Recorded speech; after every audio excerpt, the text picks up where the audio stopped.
dahil pabagsak ng pabagsak yung rating ng ating Pangulo, parang nalalapit na marami rin ang magsasabi na baka maganda palitan na natin ng gobyerno ngayon na.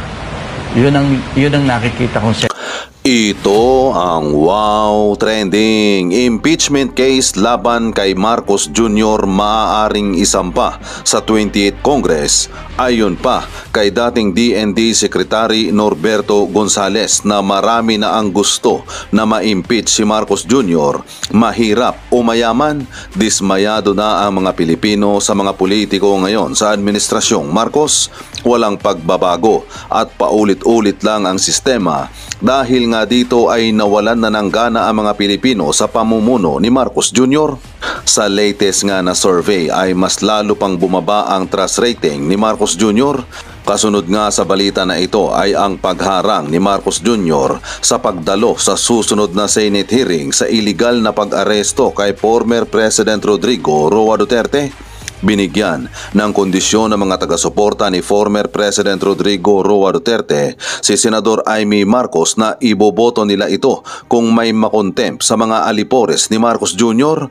na sila si General Torre, Boying Rimulya, John Vic Rimulya, Anyo at si Gibo Teodoro. Dahil nga sa unang hearing booking ang harap-harapan na pagsisinungaling ng mga ito pero hindi man lang ito nakontempt. Birada ng mga netizen sa comment section na talagang patatalsikin na si Bongbong Marcos, 3 taon nang nakaupo walang pagbabago, lalong naghihirap pa ang buhay ng mga Pilipino. Dapat nga na mag-resign na lang si Marcos Jr., hindi na impeachment pa, kung mahal niya ang kabutihan mag-resign na lang siya. Yan ang dapat ma-impeach, hindi yung Vice President Sara para mapalitan ng House Speaker niya kasi mga kamag-anak lang sila.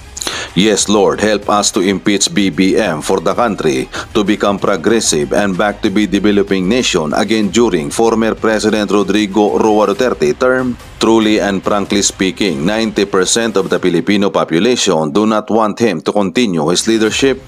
Sana nga ma-impeach na si BBM, siya ang dapat mawala. Wala na siyang magandang ginawa sa bansa kundi puro gulo na lang ang nangyari. Sana nga makakalusot ang impeachment ni Marcos Jr. sa House of Crocodile. Outnumber ang pro-Duterte congressman na yan. Laban sana matauhan ng mga congressman na tumayo sa tama, wag sa isang tao lamang. Pagkatapos na sana ng eleksyon i-file yung impeachment kasi parang hindi seryoso yan kasi pag nanalo ang PDP senadors saka mag-file ng impeachment para siguradong talo si BBM. Puro problema na lang ang binigay ng bangag na yan sa Pilipinas, napakawalang hiya, hindi lang kahirapan kundi kahihiyan sa buong mundo. Magandang araw mga kaibigan. Ito, balita ng SMNI News. Meron na palang grupo ng mga tao na naghahanda ng impeachment case laban kay Pangulong Marcos Jr. Ito po ang isiniwalat ni Senatorial Candidate ex-Defense Secretary Norberto Gonzales. So, pakinggan natin ang balitang ito. And by the way, salamat sa mga kaibigan kong researchers nagpapadala sa akin ng mga videos, articles, and post para makagawa ako ng reaction vlog. Chris Torres and Eudora. Ito na. Senatorial candidate na si Norberto Gonzales na may mga grupo na naghahanda para isang pang impeachment case laban kay Pangulong Bongbong Marcos Jr. Samantala, sinabi rin ni Gonzales na maaaring tumayong broker si Senator Amy Marcos para palitan ng Pangulo sa puwesto, si Almar Forzuelo sa detalye. Nababalita ako na marami naman talaga nagpaplano ng file ng impeachment si Pangulo pagbukas ng Kongreso. Ito ang sinabi ng dating kalihim ng Department of National Defense at ngayon senatorial candidate na si Norberto Gonzales sa eksklusibong panayam ng SMNI News. Ayon kay Gonzales, ang ideya ng pagpapalit sa Pangulo ay nagmumula mismo sa mga ordinaryong Pilipino na kanyang nakakausap sa pag-iikot sa Luzon, Visayas at Mindanao. Yung nangyayari sa lipunan natin ngayon, mayaman, mahirap, talagang gusto na nila pagbabago. Malinaw nga raw ang gusto ng taong bayan at ito ang pagbabago sa takbo ng politika sa bansa. Anya, marami na ang dismayado sa mga politiko na tila walang nagagawang tama. Nakikita raw ng mga tao na walang tunay na pagbabago at paulit-ulit lang ang sistema. Dagdag pa ni Gonzales, hindi lang simpleng reforma ang hinahanap ng publiko. Gusto nilang maramdaman ang pagbabago ngayon na sa pananaw niya, ito ay nangangahulugan ng isang mas radikal na hakbang, ang pagpapalit ng gobyerno. Binigyan din ni Gonzales na mayroon ng grupo ng mga Pilipino na naghahanda ng impeachment case laban kay Pangulong Bongbong Marcos Jr. at naghihintay lamang ito ng isang mababatas na magpapasa nito sa Kongreso. May ilang grupo na anyang naghahanda ng mga dokumento para sa isang impeachment case laban kay Pangulong Bongbong Marcos Jr. Gayunman, dahil raw mga ordinaryong mamayan lamang ang nasa likod nito, kinakailangan pa nila ng isang kongresistang pipirma bilang sponsor upang maging opisyal ang proseso ng impeachment.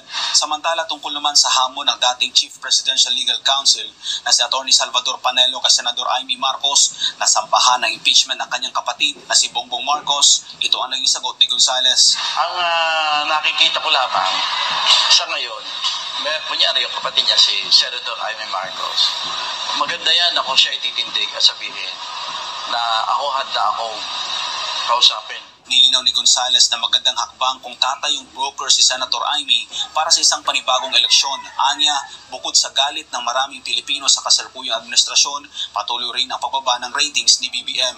Gusto ni Senator Amy Marcos na gawin niya, maganda yan, na maging broker siya ng isang panibagong eleksyon para makuha ang mandato ng taong bayan kung sino talaga gusto nilang mamuno.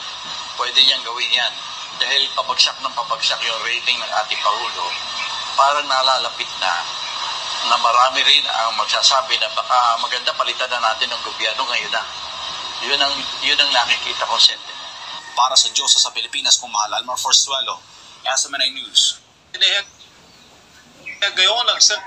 Okay, so pasalamat tayo kay ex-Defense Chief Norberto Gonzales sa kanyang payag. Bibihira yung marinig mo na ganyan, lantarang sabihin palitan ng Pangulo. At mayroong paninindigan, may prinsipyo, may yagba o may balls itong kandidatong ito. Kung naghanap kayo ng idadagdag sa diba, 10 lang ang kandidato ng PDP laban. Nako, I highly recommend itong si ex-Defense Chief Norberto Gonzales. Dalawa sila ni ex-Senator Hunasan. Pwedeng idagdag sa lineup ng PDP. Okay, so, speaking of impeachment, kung matuloy ito, ano ang basihan? Anong articles of impeachment nga isampa nila? Ako, nakikita ko, may narinig akong mga lawyers na nag-discuss nito. Yung birthday party niya last year, yung nagkaroon ng concert, sekretong concert, kaya lang, nag-leak pa rin, nalaman pa rin yung Duran-Duran. Ako, inamin nila na kaibigan daw ang nag-regalo nun, nagbayad. Hundreds, ilang million ba yun? Duran-Duran Kahit kaibigan pa niya ang nag-donate o nagregalo, bawal yun. 3 batas yung diniscuss na matandaan ko lang yung Presidential Decree number 86. Pinirmahan pa ni Pangulong Marcos Sr. Bawal yun, yung tatanggap ka ng mga regalo, mga ganon, bawal. That's graft and corruption. Plus yung iba pang batas, yung ethical standards and public accountability ata pa yun. So, yun, very clear na basihan na gawing grounds ng impeachment. Itong pinakamalaki. Itong ginawa kay PRRD. That's betrayal of public trust.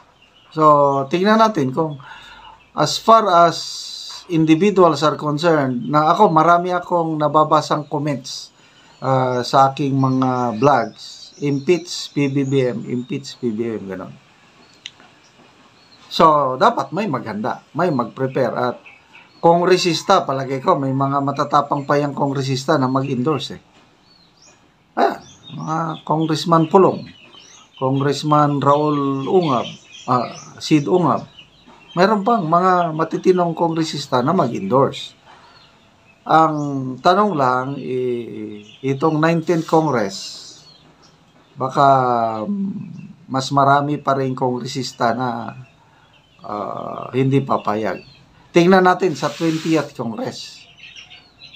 Kasi magbabago na, lalo na ngayon na pabulusok ng rating ng Pangulo.